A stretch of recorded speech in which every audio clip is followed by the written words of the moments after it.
प्रधानमंत्री नरेंद्र मोदी आज अपने मासिक रेडियो कार्यक्रम मन की बात के 124वें एपिसोड को देशवासियों के साथ साझा करेंगे। इस कार्यक्रम का प्रसारण आज सुबह 11 बजे आकाशवाणी, दूरदर्शन, डिजिटल प्लेटफॉर्म्स और सोशल मीडिया के जरिए किया जाएगा। मन की बात के इस एपिसोड में प्रधानमंत्री मोदी देश के नागरिकों से सीधे संवाद करते हैं और समाज, संस्कृति, नवाचार, युवाओं और राष्ट्र निर्माण से जुड़ी प्रेरणादायक कहानियां साझा करते हैं।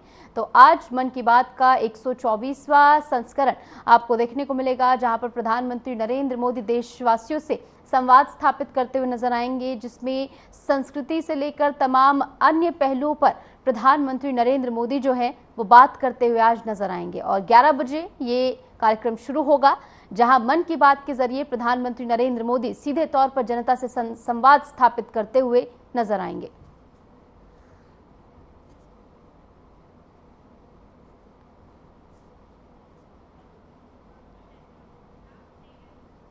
तो वहीं प्रधानमंत्री नरेंद्र मोदी इन दिनों 2 दिवसीय तमिलनाडु दौरे पर हैं। शनिवार को उन्होंने थूथुकुडी में कई विकास परियोजनाओं का लोकार्पण किया और शिलान्यास किया। कार्यक्रम की झलकियां साझा करते हुए प्रधानमंत्री नरेंद्र मोदी ने एक्स पर पोस्ट कर लिखा कि कल थूथुकुडी के लोगों के लिए एक बेहद खास दिन था। पेश है कार्यक्रम की कुछ खास झलकियां। प्रधानमंत्री नरेंद्र मोदी ने थूथुकुडी के लोगों को शुभकामनाएं दी हैं और कार्यक्रम को विशेष और ऐतिहासिक भी बताया है।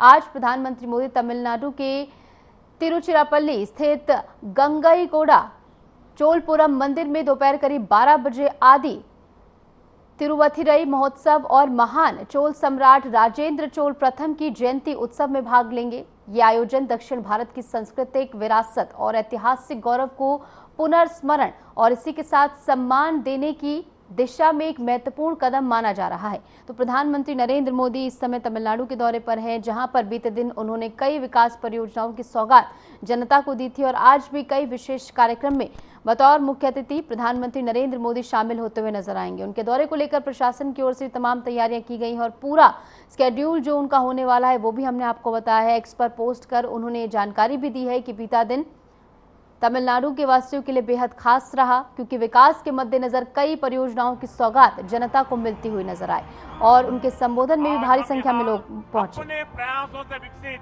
तमिलनाडु आज विकसित भारत के विजन को आगे बढ़ा रहे हैं। ब्रिटेन और भारत के बीच फ्री ट्रेड एग्रीमेंट हुआ है। एफटीए भी इसी विजन को गति देता है। आज भारत की ग्रोथ में दुनिया अपनी ग्रोथ देख रही। ये एग्रीमेंट भी भारत की अर्थव्यवस्था को नई मजबूती देगा।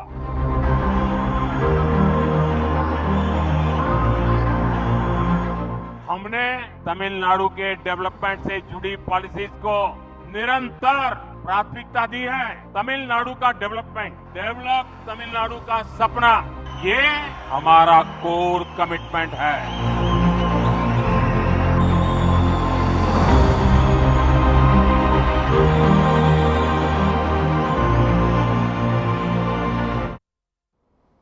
मुख्यमंत्री रेखा गुप्ता ने एक कार्यक्रम में चौपाल योजना को लेकर अपने पुराने अनुभव साझा करते हुए कहा कि मेरा वर्षों से चौपाल से जुड़ाव रहा है। उन्होंने याद किया कि जब वे पहली बार नगर निगम पार्षद बनी थी तब हैदरपुर क्षेत्र में चौपाल कार्यक्रम का आयोजन किया गया था, जिसमें स्वर्गीय अरुण जेटली स्वयं शामिल हुए थे। रेखा गुप्ता ने आगे कहा कि हमने अरुण जेटली जी के हाथों से ही सैकड़ों बहनों को चौपाल का ऋण प्रदान किया था। चौपाल वर्षों से मेरा इससे जुड़ाव रहा। मुझे ध्यान है जब मैं पहली बार निगम पार्षद थी, हैदरपुर क्षेत्र में हमने चौपाल का कार्यक्रम किया। स्वयं अरुण जेटली जी आए थे और अरुण जेटली जी के हाथों से सैकड़ों बहनों को हमने चौपाल का ये ऋण दिया था। तब भी मैं इस प्रोजेक्ट की प्रशंसा करती थी और आज भी मैं इसकी प्रशंसक हूँ। अनेकों अर्थशास्त्री यही सोचते रहते होंगे कि भाई ये चौपाल के माध्यम से हजारों महिलाओं को जो सहयोग दिया जाता है उसमें से चुटकी भर भी लोग बेईमानी नहीं करते, पूरा का पूरा लोन यूं का यूं वापस देते हैं।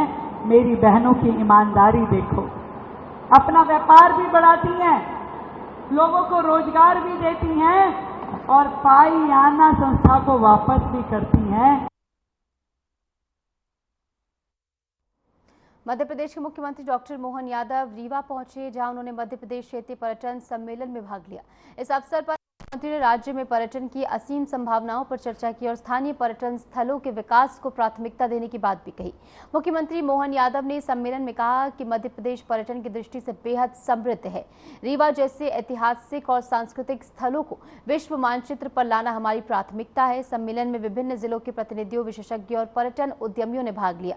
आयोजन का उद्देश्य राज्य के क्षेत्रीय पर्यटन स्थलों को वैश्विक स्तर पर पहचान दिलाना और रोजगार के अवसर बढ़ाना है। कार्यक्रम के दौरान मुख्यमंत्री ने रीवा के ऐतिहासिक स्थलों को संरक्षित कर उन्हें पर्यटन हब के रूप में विकसित करने की भी घोषणा की है।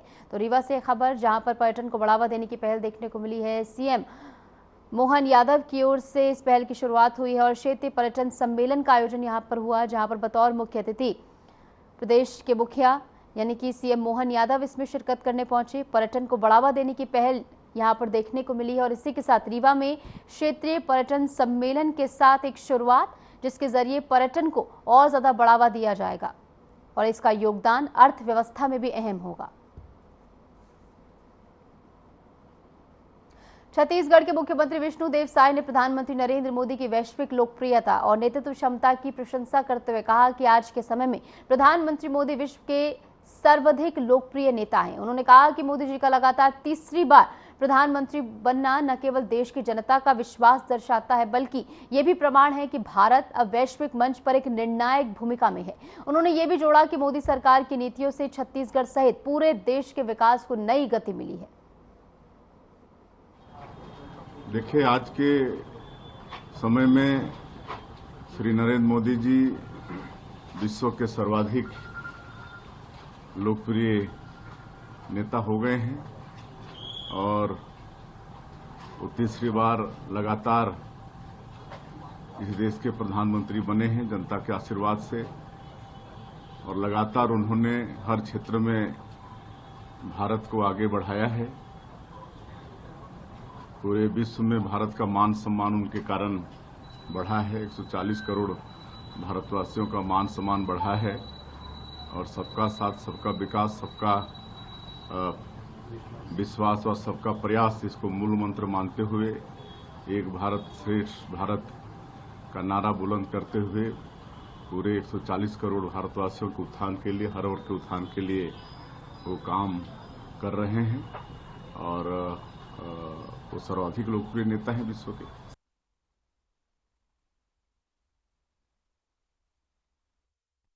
तो वहीं उत्तर प्रदेश के मुख्यमंत्री योगी आदित्यनाथ ने उन्नाव में देश के पहले एआई संवर्धित बहुविषयक विश्वविद्यालय चंडीगढ़ विश्वविद्यालय का भव्य उद्घाटन किया। यह विश्वविद्यालय आधुनिक तकनीक और कृत्रिम बुद्धिमत्ता यानी कि एआई आर्टिफिशियल इंटेलिजेंस को शिक्षा से जोड़कर युवाओं को वैश्विक प्रतिस्पर्धा के लिए तैयार करेगा। इस मौके पर राज्य के उच्च शिक्षा मंत्री, प्रशासनिक अधिकारी और सैकड़ों छात्र छात्राएं भी मौजूद रहे। तो विकास के मद्देनजर ये भी एक बड़ी पहल, जहां पर चंडीगढ़ विश्वविद्यालय का उद्घाटन सीएम योगी आदित्यनाथ ने किया है और इसके जरिए आर्टिफिशियल इंटेलिजेंस, जो कि आज के समय की मांग है, इससे छात्रों को जोड़ा जाएगा। इसके जरिए ज्यादा जानकारी छात्रों तक पहुंचाई जाएगी। सीएम योगी ने विश्वविद्यालय का उद्घाटन किया है। उद्घाटन की कुछ तस्वीरें भी सामने आई, जहां पर तमाम अन्य गणमान्य जन भी इस दौरान उपस्थित रहे हैं और चंडीगढ़ यूनिवर्सिटी का ये नया केंद्र यहां पर, जिसका उद्घाटन होते हुए सीएम योगी ने विश्वविद्यालय का उद्घाटन किया और इसी के साथ जनता के लिए भी बड़ी सौगात।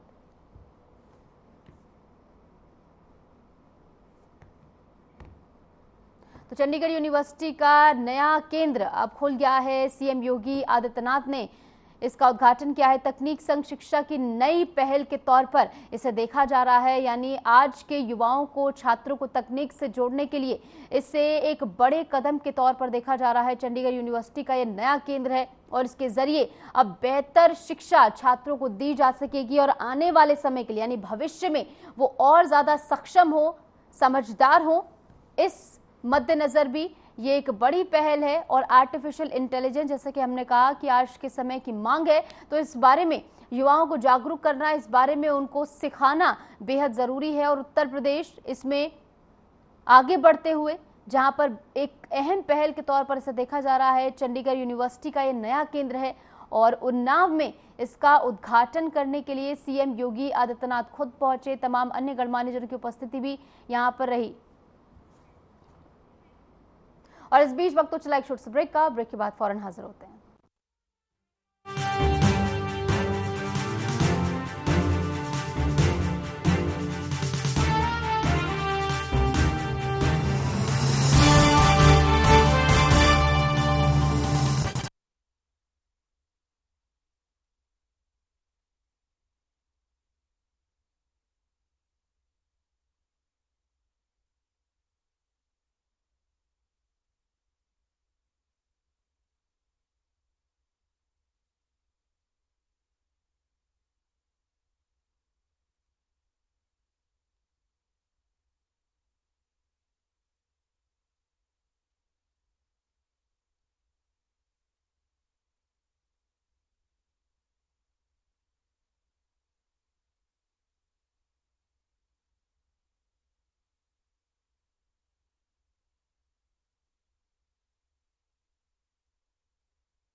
स्वागत है आपका। ब्रेक के बाद चलिए एक बार फिर से रुक करेंगे तमाम खबरों का। लखनऊ वंदे भारत एक्सप्रेस अब हापुड़ जंक्शन पर भी रुकेगी, जिससे क्षेत्र के लोगों को एक बड़ी राहत भी मिली है। इस नई सुविधा का उद्घाटन कार्यक्रम भाजपा सांसद अरुण गोविल की उपस्थिति में संपन्न हुआ और इस अवसर पर सांसद अरुण गोविल ने कहा कि जनता के लिए ये सरकार की बहुत अच्छी पहल है। हापुड़ वासियों के लिए बहुत सुविधा इसके जरिए हो गई है। जिस प्रकार से रेलवे का विकास हो रहा है, उसके लिए हम प्रधानमंत्री नरेंद्र मोदी और रेल मंत्री अश्विनी वैष्णव का बहुत धन्यवाद करते हैं। वंदे भारत के ठहराव से हापुड़ के यात्रियों को मेरठ, लखनऊ और अन्य प्रमुख शहरों से बेहतर और तेज कनेक्टिविटी मिल सकेगी। इससे व्यापार, शिक्षा और रोजगार से जुड़े लोगों को विशेष लाभ भी होगा। सरकार की बहुत अच्छी पहल है जनता के लिए। पहली बात तो वंदे भारत यहाँ हमें मिली मेरठ से लखनऊ, और दूसरी बात यहाँ इसका स्टॉपेज मिल गया हापुड़ में। हापुड़ वासियों के लिए, गाजियाबाद वासियों के लिए, सभी के लिए बहुत सुविधा हो गया है। और जिस तरह से रेलवे का विकास हो रहा है हमारे देश में, उसके लिए हम माननीय प्रधानमंत्री श्री नरेंद्र मोदी जी को और माननीय रेल मंत्री श्री अश्विनी वैष्णव जी को उनको बहुत बहुत धन्यवाद करना चाहेंगे। और अभी जैसे इस ट्रेन को वाराणसी तक भी, वंदे भारत को वाराणसी तक भी ले जाया गया है, उसके लिए सभी जनप्रतिनिधियों का बहुत ज़्यादा कोशिश रही है और सबकी कोशिश ये कामयाब हुई है। यहाँ पर हमारे मंत्री जी भी है, कपिल देव जी, उन्होंने भी बहुत इसके लिए प्रयास किए। सभी के प्रयासों से ये दिन आ गया है आज, और आशा है कि और इसी तरह से विकास होता रहेगा यहाँ पर।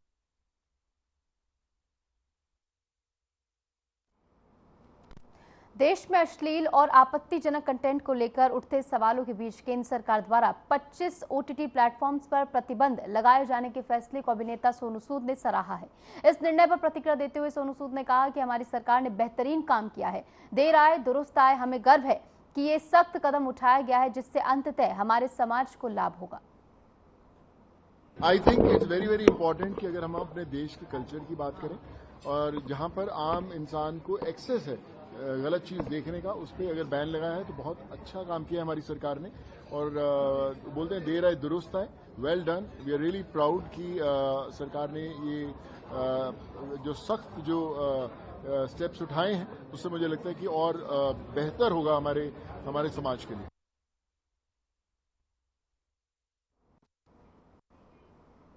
खेल मंत्री डॉक्टर मनसुख मंडाविया ने fit India Sunday on cycle के विशेष संस्करण में हिस्सा लिया। यह आयोजन सशस्त्र बलों के जवानों के साथ मिलकर आयोजित किया गया था। साइकिलिंग के इस फिटनेस अभियान में मंत्री मंडाविया ने जवानों के साथ कदम से कदम मिलाते हुए फिटनेस का संदेश दिया है और इस खास अवसर पर स्थानीय नागरिकों ने भी उत्साहपूर्वक इसमें भाग लिया है और जवानों के साथ यहां पर साइकिलिंग करते हुए देश प्रेम और इसी के साथ स्वास्थ्य के प्रति अपना समर्पण भी दिखाया है।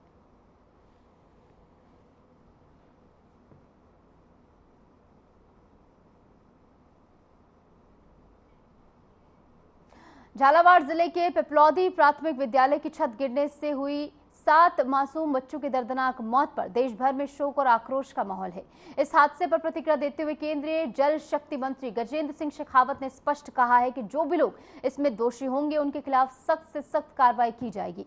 जोधपुर में मीडिया से बातचीत के दौरान उन्होंने कहा कि ये केवल एक दुर्घटना नहीं है बल्कि हमारी व्यवस्थागत लापरवाही का भी एक परिणाम है। अब समय आ गया है कि हम राज्य भर के स्कूलों और सार्वजनिक भवनों की सुरक्षा को लेकर गंभीर कदम उठाएं। उन्होंने बताया कि राजस्थान सरकार ने प्रदेश के सभी सरकारी विद्यालयों और सार्वजनिक भवनों के संरचनात्मक ऑडिट के निर्देश भी दे दिए हैं ताकि भविष्य में ऐसी कोई भी त्रासदी न हो। क्या कुछ कहा गया है, सुनिए। देखिए, मुझे लगता है कि विषय दोषियों पे कार्रवाई करने का नहीं है। सरकार का काम है, जांच होने के बाद में निश्चित रूप से जो कोई लोग होंगे उनके प्रति उनके विरुद्ध कार्रवाई होगी।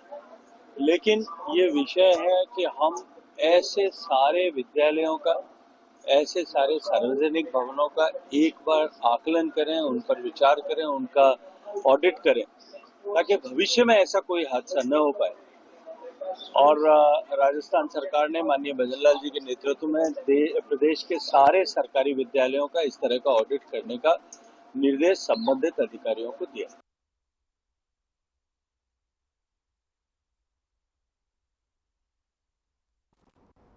हरियाणा कर्मचारी चयन आयोग यानी कि HSSC के अध्यक्ष हिम्मत सिंह ने रविवार को रोहतक में आयोजित कॉमन एलिजिबिलिटी टेस्ट यानी कि CET परीक्षा के दूसरे दिन व्यवस्थाओं का औचक निरीक्षण किया। निरीक्षण के दौरान हिम्मत सिंह ने खुद को एक अभ्यर्थी के रूप में पेश कर व्यवस्थाओं की हकीकत परखने के लिए 112 यानी 112 नंबर पर डायल किया और सुरक्षा और आपात सेवाओं की तत्परता की जांच की। उन्होंने परीक्षा केंद्रों पर छात्रों की एंट्री, बायोमेट्रिक वेरिफिकेशन, सुरक्षा इंतजाम और समय प्रबंधन को करीब से देखा है और इसी के बाद उन्होंने परीक्षा पारदर्शी, सुरक्षित और शांतिपूर्ण तरीके से हो रही है बयान दिया है।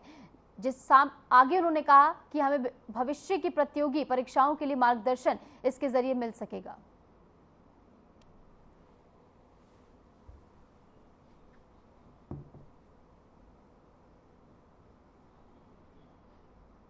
ओडिशा के भद्रक जिले के अखुआपाड़ा क्षेत्र में बैतरणी नदी का जलस्तर लगातार बढ़ते हुए खतरे के निशान को पार कर गया है, जिससे प्रशासन में हड़कंप मच गया है।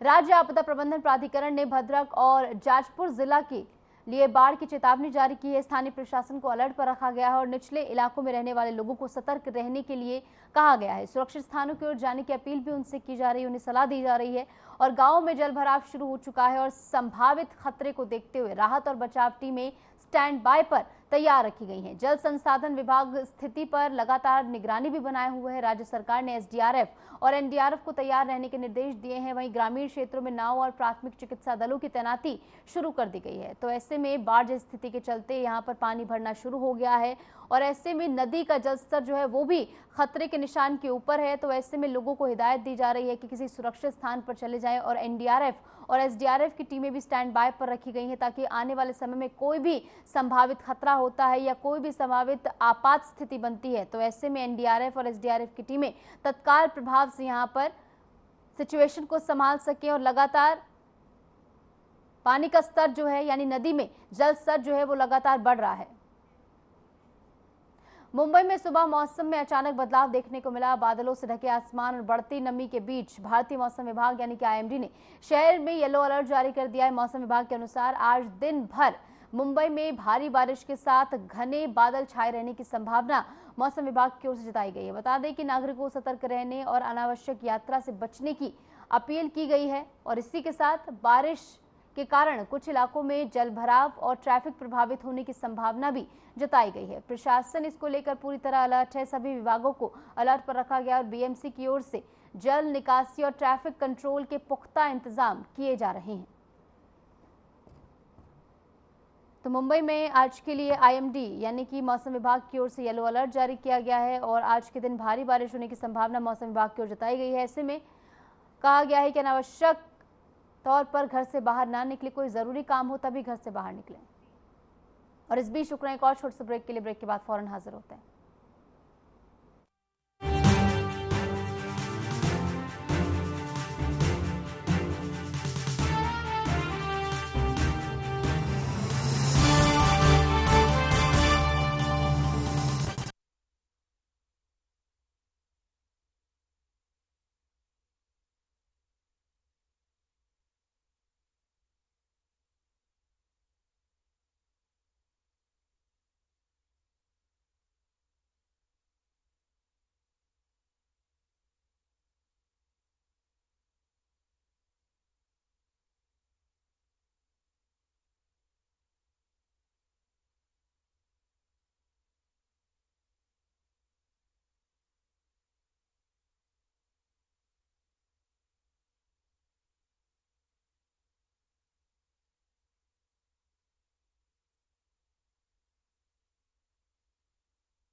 स्वागत है आपका ब्रेक के बाद। चलिए एक बार फिर से रुक करेंगे तमाम खबरों का। उत्तराखंड की सांस्कृतिक राजधानी अल्मोड़ा न सिर्फ अपनी खूबसूरत वादियों के लिए मशहूर है, बल्कि यहाँ की पारंपरिक हस्तशिल्प भी काफी ज्यादा मशहूर है और लोकप्रिय है। सदियों से लोगों को आकर्षित करती आ रही है। खासकर अल्मोड़ा के टमटा मोहल्ला और दुगल खोला में बनने वाले तांबे के बर्तन, जिन्हें हाथों से तराशा जाता है। लेकिन अब यही परंपरा संकट में आ गई है। कैसे? और आधुनिकता की तेज रफ्तार और सरकारी उपेक्षा ने इस गौरवशाली शिल्प को धीरे धीरे गुमनामी की ओर कैसे धकेल दिया है, रिपोर्ट के जरिए देखिए। उत्तराखंड की सांस्कृतिक आत्मा कहे जाने वाले अल्मोड़ा में कुछ मोहल्ले ऐसे हैं जहां इतिहास आज भी जिंदा है, जैसे टमटा मोहल्ला और दुग्गल खोला। इन जगहों को ताम्र नगरी कहा जाता है क्योंकि यहाँ पर लगभग 100 वर्षों से तांबे के बर्तन हाथ से बनाए और तराशे जाते हैं, जो देश ही नहीं विदेशों में भी अपनी एक खास पहचान रखते हैं। लेकिन अब यही परंपरा संकट में है। आधुनिकता की तेज रफ्तार और सरकारी उपेक्षा ने इस गौरवशाली शिल्प को धीरे धीरे गुमनामी की ओर धकेल दिया है। टमटा मोहल्ला की पहचान बन चुके तांबे के बर्तन, परात, कलश, गागर, जलकुंडी, गिलास और अन्य सजावटी सामान सिर्फ उत्तराखंड में ही नहीं बल्कि देश के कई राज्यों और विदेशों तक अपनी पहचान बना चुके हैं। इन बर्तनों की सबसे खास बात यह है कि इन्हें मशीनों से नहीं बल्कि कारीगरों के हुनरमंद हाथों से गढ़ा जाता है। यही पारंपरिक तकनीक इन्हें आम उत्पादों से अलग बनाती है और इनकी मांग को बरकरार रखती है। वहीं स्थानीय कारीगर की व्यथा भरी आवाज में साफ झलकता है कि इस पारंपरिक कला का दर्द। वे कहते हैं, पहले यहाँ 50 से ज्यादा लोग इस काम में जुड़े थे। मोहल्ले की हर गली में तांबे की ठक ठक सुनाई देती थी, लेकिन आज हालात इतने बिगड़ चुके हैं कि मुश्किल से 10-15 लोग ही बचे हैं। हम सिर्फ सरकार से थोड़ी सी मदद चाहते हैं, वरना ये सदियों पुरानी कला हमारी आंखों के सामने दम तोड़ देगी। सर हो गए होंगे 100 साल तो ऊपर हो गए होंगे काम चलते हुए यहाँ पे, और क्या नाम कहते 30-35 साल तो मुझे ही हो गया काम करते करते, 35 साल तो मुझे हो गया। काम करते हैं। मैं कलर्स, वाटर फिल्टर और गगरी, परात वगैरह सभी बनाते हैं आइटम, सब मंदिर का आइटम भी बनाते हैं। जो डिमांड आती है वो बना देते हैं। डिमांड आती है सर दूर दूर से, खटीमा, बनबसा, ये धारचूला, डीडी हाट, दोराहाट, बागेश्वर से भी आती है और हल्द्वानी, नैनीताल, ये सभी जगह से आती है। रॉ मटेरियल तो हमको बाज़ार से लेना पड़ता है। इसमें सर्किल वगैरह ये सीट हीट आती हैं, उसी का जैसे गार्ड ने जो सामान मांगा उसको बना के देते हैं। टमटा मोहल्ला की गलियों में अब पहले जैसी चहल पहल नहीं दिखती। और फिलहाल के लिए हमारे इस खास बुलेटिन में इतना ही। नमस्कार।